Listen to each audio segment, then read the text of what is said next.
Now you have your wrapped ring and your central unwrapped ring. I've just loosened the sort of nut and bolt at the top, and then get your fabric. So you've got two pieces of white fabric, one which you can practice your stitches on before you start, and the other one can be for your final piece. The easiest way to transfer this onto your embroidery fabric is to put the fabric in the hoop and then do it on the back. I'll show you that quickly. It's entirely up to you. If you don't really want the central ring, then you can follow your lines down. The same if you didn't want the outer ring, you could remove that and carry the lines on. So it's entirely up to you. If you just want that all to go into a point, you'd need a ruler obviously to finish those parts off. Choice is yours.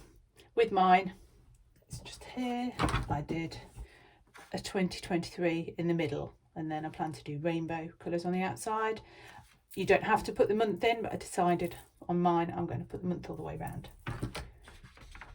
So this has already been in a hoop, as you can see, so it's sort of, the fabric is, you might want to iron your piece of fabric as well before you pop it in, but mine has already been in the hoop, so it's, I was going to iron it. And what you want to do, you want to make sure that your bolt, the join for your hoop, is central when you're doing this.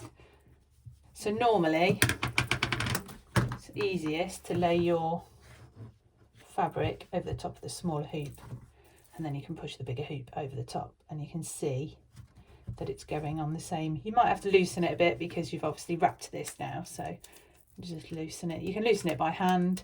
I've got a trusty screwdriver which will be useful when you're tightening it up. And you want your fabric to be fairly tight, but obviously at the moment you're only doing your design onto it, but you want it fairly taut in your frame.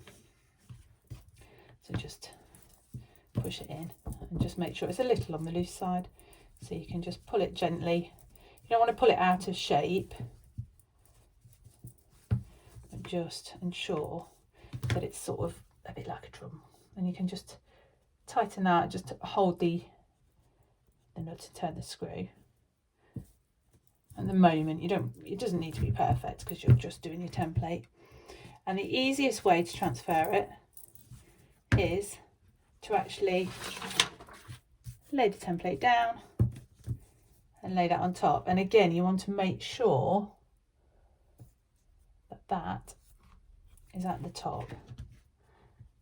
And if you are doing the outer line just to finish it off, then you want that to be as central as is possible. Don't know how well you can see the lines, but I can see them quite clearly on here. And you can just draw those lines in with a pencil. You can do it with a normal pen. The only thing is, once the lines are there, obviously you are going to make sure that you want to embroider completely over the lines. If you come out of the line, then you'll be able to see it.